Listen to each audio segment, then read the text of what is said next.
So let me quickly see whether I can record this. Hopefully you can get it after this. Almost here. Okay. Okay. Yeah. So I'm gonna spend the next 25 minutes to take you guys through what we did, and if there are any questions, please make sure you ask them either by the mic or probably through the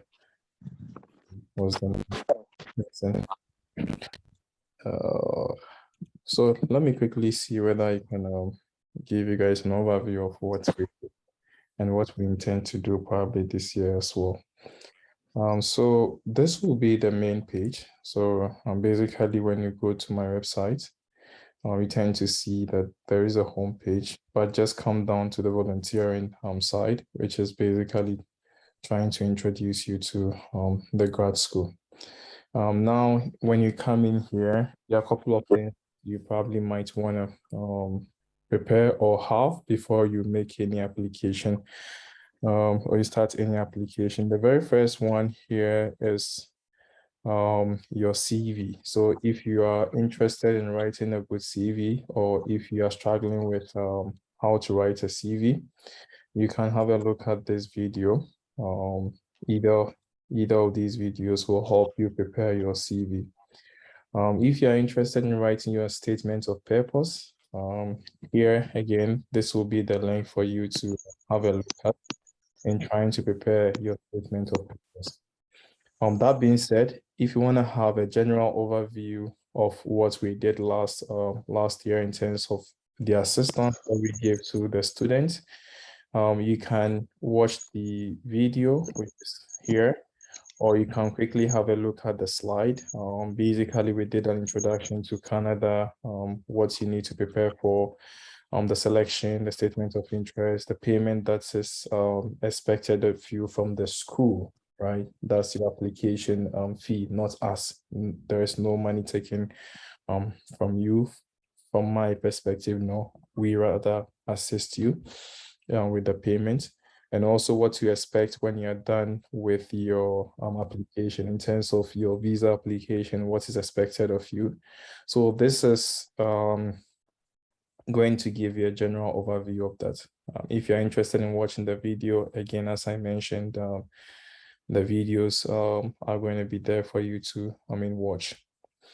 To those in the social sciences, if you want to have a general view of what the social science program is, you can have a look at this video that we had with Joseph Asuma.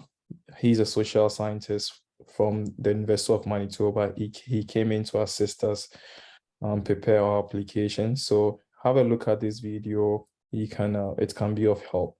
If you're someone who is in economics or statistics or those related math courses, you can have a look at the video session that we had with Professor Amegashi, as I mentioned. Here, you can watch it. Professor Amegashi, this is Professor Amegashi. The video is there. You can watch it. He took us through one or two things, what to expect when you're applying, get to see the advice that he gave. So this is the session that he had with us. So this is for those interested in economics, statistics, and the rest. If you're interested in the sciences, the engineering, be it chemical, mechanical, and what's not, this will be the video for you to refer to. This is Professor Joseph, as I mentioned, but this is going to be the session with both Professor Solomon. This is Professor Solomon, who is an engineering professor in the University of, I think, York. He came in to give us one or two advice as to how to apply. So just keep an eye on which specific stream that you happen to be and get to see which video to watch in trying to prepare yourself. So this will be the general high level, what we did last year, how to prepare yourself, your statement of purpose, your CV, and get the head start. So having said this, if you're able to go through this, you wouldn't come in and ask a question that would be deemed basic. So if you come to me and go like, I'm interested in applying to a school in Canada, how should I start? I guess my response will be, were you able to go through the website? Were you able to inform yourself as to what's expected of you? What is your, where do you stand in terms of your CV? Where do you stand in terms of your statement of purpose? Do you know the program that you're going to apply? You are going to apply to? Have you watched a video related to that particular program? So these are questions that I'll come in and probably go like, hey, you're asking a basic question. I've been able to take you guys through what's expected, and that should inform you. So that's high level. When you are to come to my page trying to understand the Canadian system, please spend some time to read through this, inform yourself. Then the questions that you might have wouldn't be deemed basic. It will be more informed questions. You'll be much prepared as of the time that you start your application. So the next aspect of it is to ask yourself the question. Now, I'm interested in the Canadian school. I get to see the program. I get to see what's what CV and CV, the statement of purpose, the application fee, required from me from that. Now, the next question here is, which school in Canada should I apply to? So when you come here, this is trying to, inform you as to the schools in Canada, the programs that they offer, and get to ask yourself whether indeed this is a good program for you to probably go to or apply to. So let me quickly show you how to make use of this website. So in Canada, we have several provinces, I believe more than 8 or so. So when you are to come to this particular website, you ask yourself, hey, which province am I looking at? If you are looking at British Columbia, which is like Greater Accra in Ghana, then you come here, you click on this particular site. It will take you through the schools in British Columbia. Okay, this is the University of British Columbia. This is Simon Fraser University. This is British University of Victoria. So these are schools under British Columbia.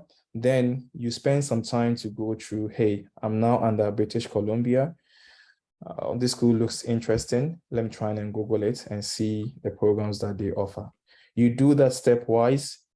The expectation is that at the end of the day, you might come out with a particular university that would really suit the program you would like to pursue. So if you are to do this, for instance, you are interested in a school in Alberta, this is the province of Alberta. If you click here, you see what Alberta is about. It's in Canada, blah, blah, blah. If you're interested in getting to see the schools in Alberta, you click here.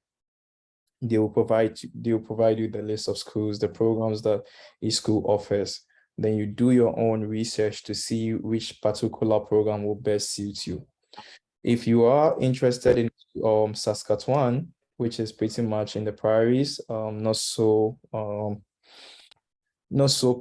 populated compared to British Columbia and Alberta and Ontario, you just do a quick search of it, read about the province, get to see whether this is a province that you want to be in.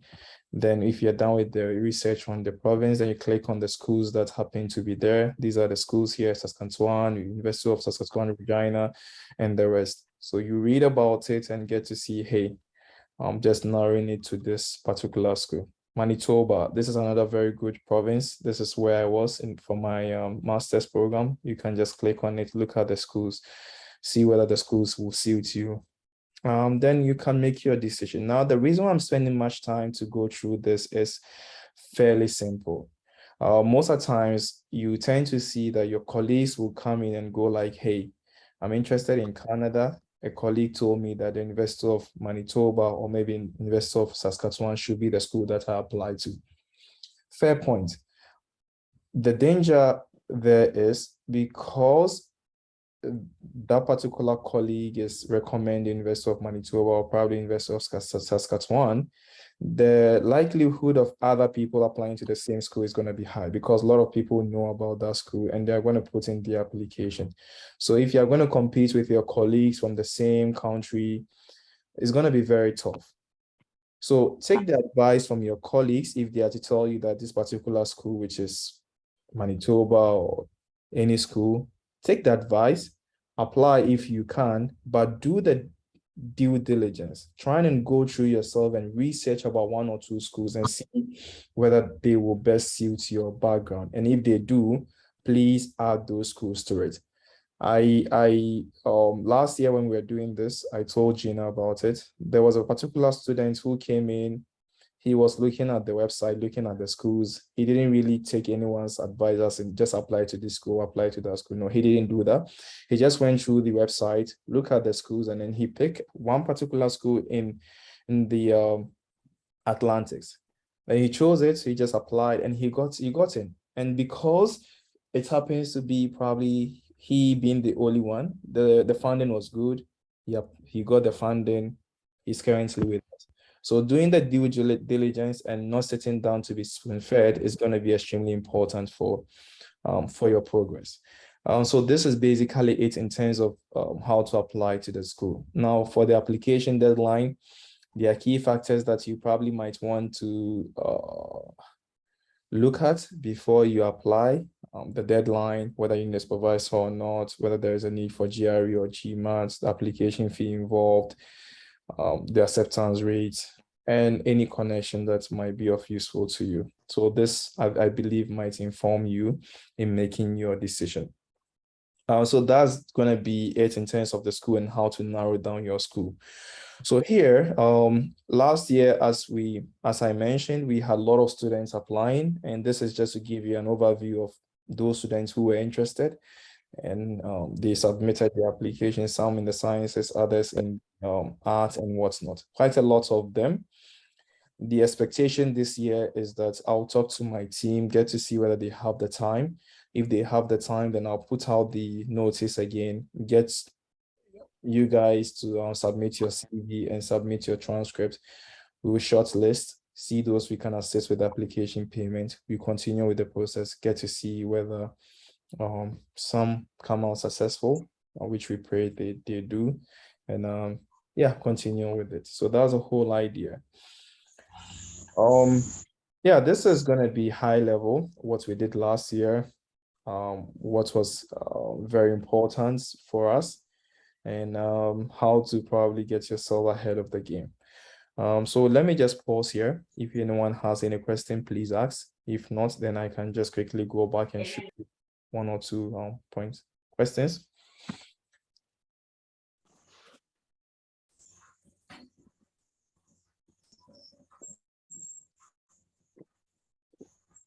Any question? Okay. Guys, please feel free to ask questions. Or don't, yeah, ask questions. Don't be intimidated. Feel free. Yeah. If you have any particular concern, let me know. Okay. So I'll try and connect with Gina. When I get my team ready, I'll send you guys the link. Gina will post it. Then we will collect the applications as they come in. So let me quickly go back to where I started. Just wanted to show you guys one particular programming language that, yeah, Felicia, go ahead. Please, I want to find out if you could be a help in terms of PhD. If someone wants to offer a PhD. And the link that was sent to me on our platform was talking of master degree, of which I have already completed my own. So I'm looking forward for maybe a PhD. So yeah, I want to. That's a good question. For PhD, there are a couple of factors that you probably might wanna, keep in mind before you apply to a PhD program in Canada. First of all, get to see which field that it falls under. The difficulty with starting a PhD program directly is the the lack of connection between the Ghanaian system and then the Canadian system, or probably the American system. So sometimes you might have a master's degree in economics, and if you are to come here and do your PhD, it's going to be extremely difficult for you because there's going to be a couple of math requirements which probably you wouldn't have in your master's education in Ghana. So settling in is going to be extremely difficult. So the advice there has been, if your program is going to be pretty much heavy in terms of math or statistics, don't come in directly to do a PhD. You probably might want to relax, take another master's program, understand the system, and simulate yourself smoothly through the Canadian system before you transition smoothly to the PhD program. But if this is the case where you did a program, I offered count.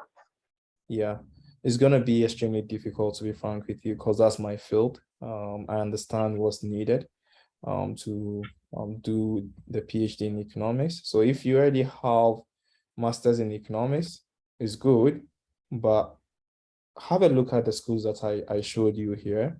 Go through one of the websites and get to see the requirement. They will ask you to do microeconomics, macroeconomics, and math for the first year. And before you even qualify for the second year, you have to write what they call the qualification exam, which is basically trying to screen the students after their first year. So it's going to be a bit more challenging from that perspective. So getting a second master's will be the ideal situation for most students to smoothly transition through the PhD program. This is not going to be the advice from only myself and probably colleagues that you might know. This is the same advice given to Professor Professor Amegashi. So please watch this video. I think it's going to be of extreme use to you. So this is going to be Professor Amegashi. Here, we asked him questions about doing a PhD from Ghana direct, and he took us through the requirements and, again, why he wouldn't recommend someone starting with a PhD program direct. So please watch this video. If you have any concerns, please feel free to reach out. Hopefully we can help clarify. Felicia, let me know if I answered your question. You've answered it. If I understood you very well, it would be advisable to have another master degree there before I proceed to the PhD, if that is what I'm getting from. Yeah. Let me see whether I can show you so this was the program that we had with Professor Megashi. There was, I think he took us through his slide. Let me see whether, so this will be the slide. Why people don't make it. So the PhD program is such that when you come in for the first year, you're not considered as a PhD student. You're just considered as someone who is trying to write an exam to get him or herself in. So after your first year, they'll ask you to write what they call the comprehensive exam. There, students who pass will go through their second year and they will be considered as the PhD students. And those who don't make it will be asked to leave the program. So that's the challenge there. And the exam is going to be pretty much math heavy. And as you might have realized, during our MA program or BA program in University of Ghana, the math aspect is not that much, unless of course you did statistics and economics combined, or you did math and economics combined. That way you get your way through. It becomes easier. Even with that, you need some help. So that would be my advice. And please watch this video. It is going to be of extreme importance to you. Okay. Sure. Thank you. Any other question from the team?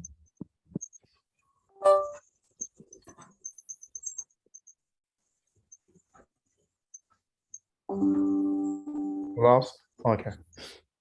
So as I mentioned, I was trying to take you guys through this particular link, which I think we had with the students in trying to prepare your CV. So this will be the video to prepare your CV. You can watch this video if you're interested in writing a very CV. Please watch this video. I've attached the application that you need to write that particular CV. It is called LaTeX. So keep an eye on it. And yeah, that's going to be very important. So I have just 7 minutes. If there are any follow-up questions, let me know. If not, I guess, yeah, I guess that should be enough for today. Yes, sir.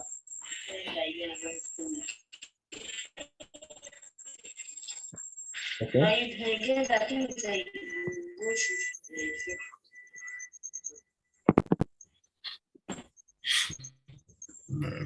Questions, team, guys?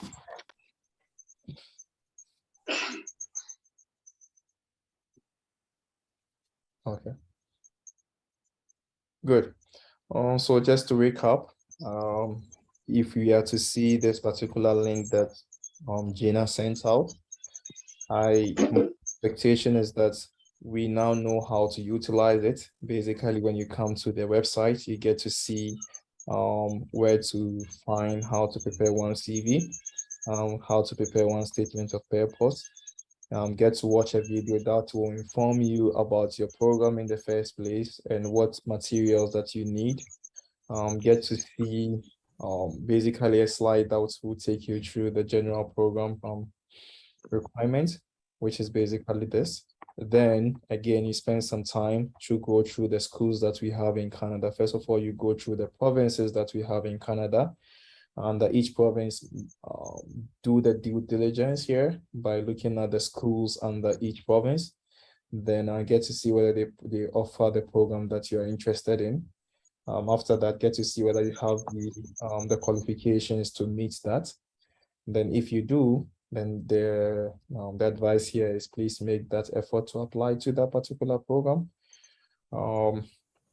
If you need any assistance at that stage, feel free to contact myself or any other colleague that you might know in Canada. Then yeah, after that, after application process, the expectation is that hopefully you make it. Then comes a visa aspect of it. So this is going to be very it's a long journey.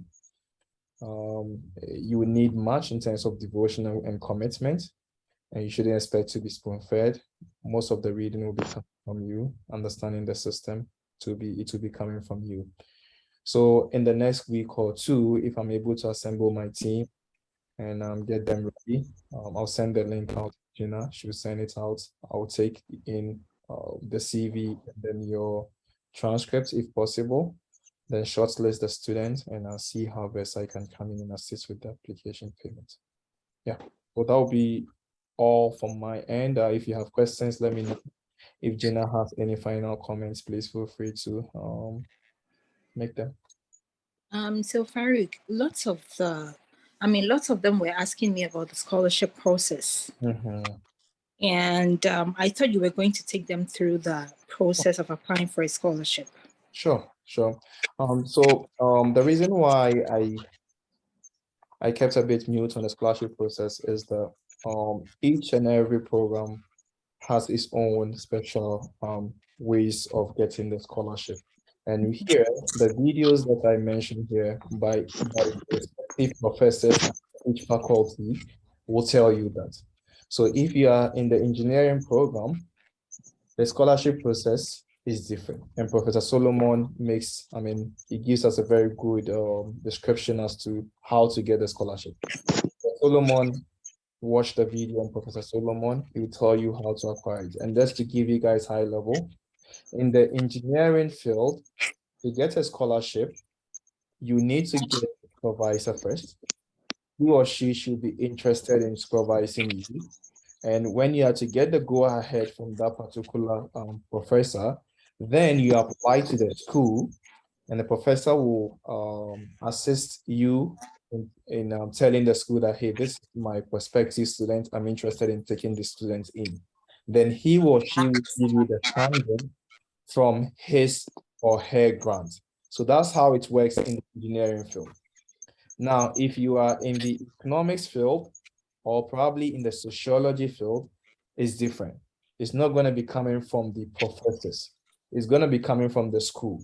So there, you don't need any scholarship before you apply, or you don't need to contact any professor before you apply. You just submit your application in. Others will do the same.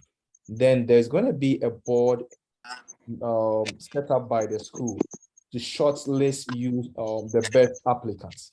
And this is where you having a very good CV, you having a very good statement of purpose, you having a very good transcript, as Gina mentioned. If you're in your final year, you have to put in your effort to get a very good grades. Happens to be extremely important. So as they try to shortlist you students, if they shortlist and then they realize that you are one of the best students, then they will give you an application package. Under economics and sociology, most likely you get the scholarship with the admission. So they'll go like, hey, we've admitted you. You are going to come in and we are going to assist you with some scholarship. Now, when they talk about scholarship, you need to be a bit more careful here. Or fund. Scholarship is narrow. So when you're applying to schools and they talk about scholarship, it's a narrow way of looking at the funding.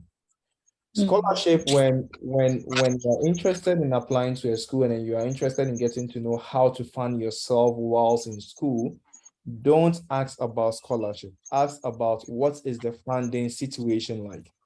Okay. And the funding situation, I think this slide here, you tend to see what we meant by funding. Let me see whether you can download it and I show you guys what the funding situation is.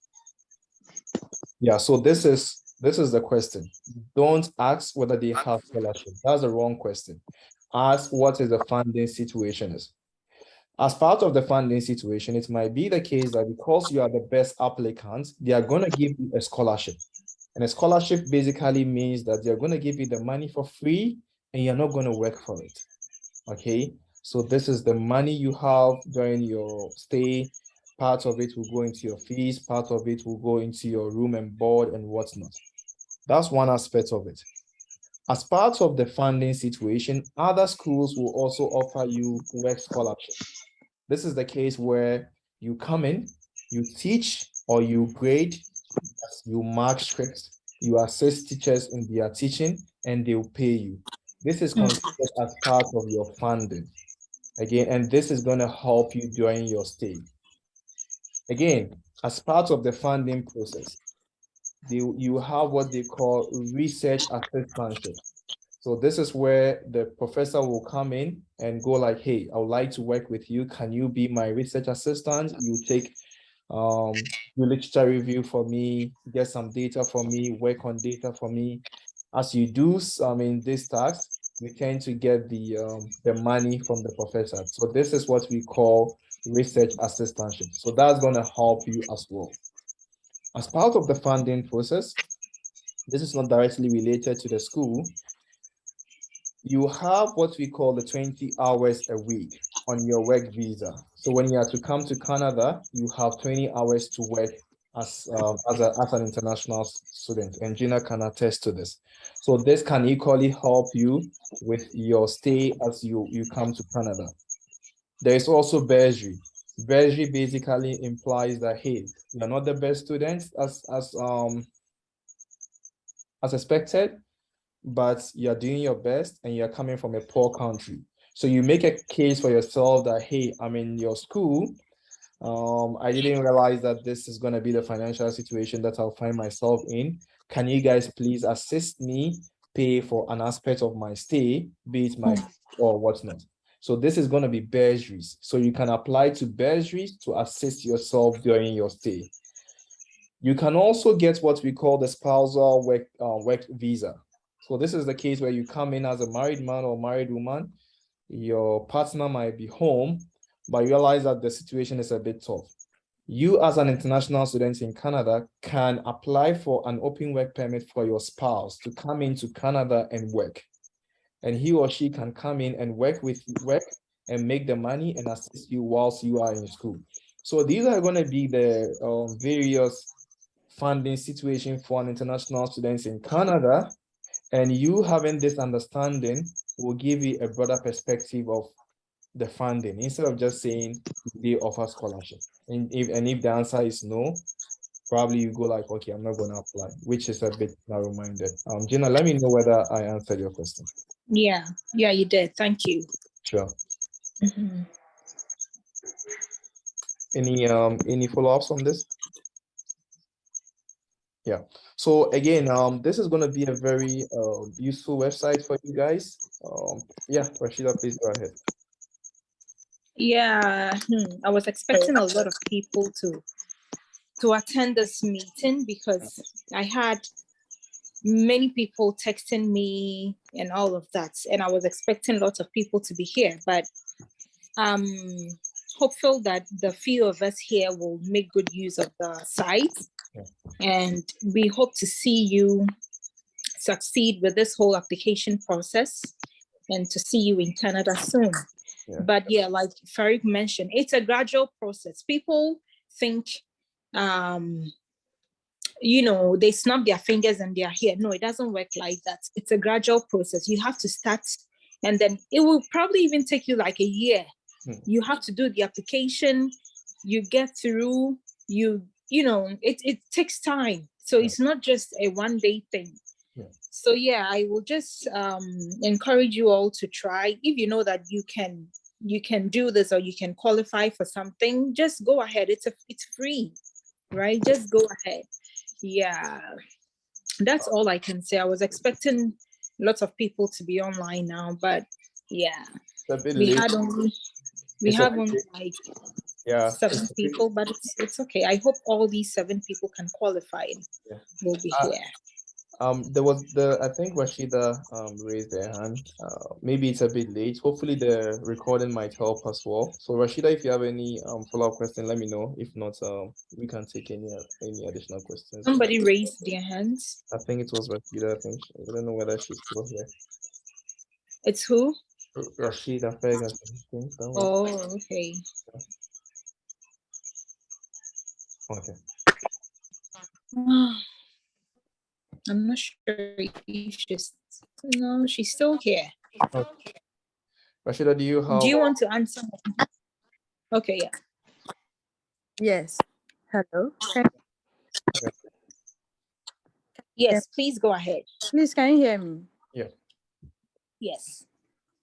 Okay, my question is about CV aspects. What is the expectation? Is it a working experience or what is expected to build up that CV? Are they looking for? Yeah, so for your CV, I think for the CV, I think I do have a template here that can help guide you guys as to how to prepare your CV. Let me see whether if it's on. Yeah, so this is going to be an overview as to how to write your CV. So have a look at this. Hopefully this might help inform you. So just to answer your question, high level, it's not about your work experience, because you're not coming into work. You're coming into study. So you probably might want to put your best foot forward in terms of what you have to show them. So your research, your teaching experience, these are going to be paramount before your work experience comes in. So if you look at this particular video, you tend to see education is very important.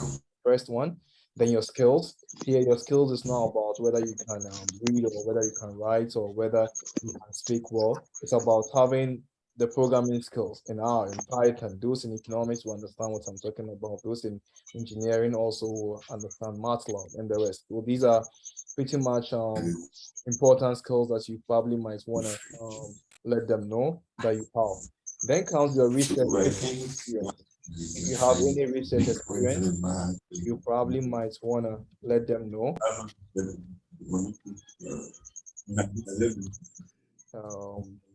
Yeah, if you have any research experience, you probably might want to let them know.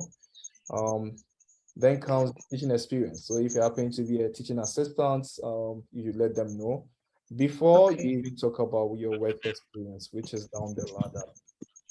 So again, this is going to help. This video is going to help you. So as you guys might have realized, most of the questions that you asked are basically on this website. So if you have time, one evening, watch whether the points are consistent. If you have any follow-up, just let us know. Just spend the time to go through it. Hopefully it might be of use. Okay, thank you. Sure, Rashida.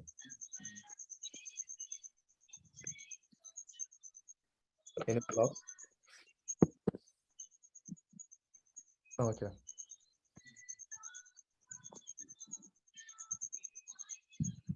Okay. I think this is mostly it. We planned for 25 to 30 minutes and we've gone past time. I hope this is gonna be useful. Please Yeah. at this, if there are any follow-ups, just let us know. Gina, if you have any final comments, let me know. Then I can send you the recording after this. Okay. Can you unmute? Gina, I think you are on. You are. Yeah. Sorry. Yeah, Farid, thank you so much for, making time for us. I really do appreciate your time. And to everybody who made the time to attend this meeting, thank you. I wish you nothing but the best. I hope to see you in Canada soon. Yeah. So I think that's it. That's it. Yeah, that's it for now. Thank you, guys. Thank you very much. Okay, talk to you guys later. Okay, All right, bye. bye.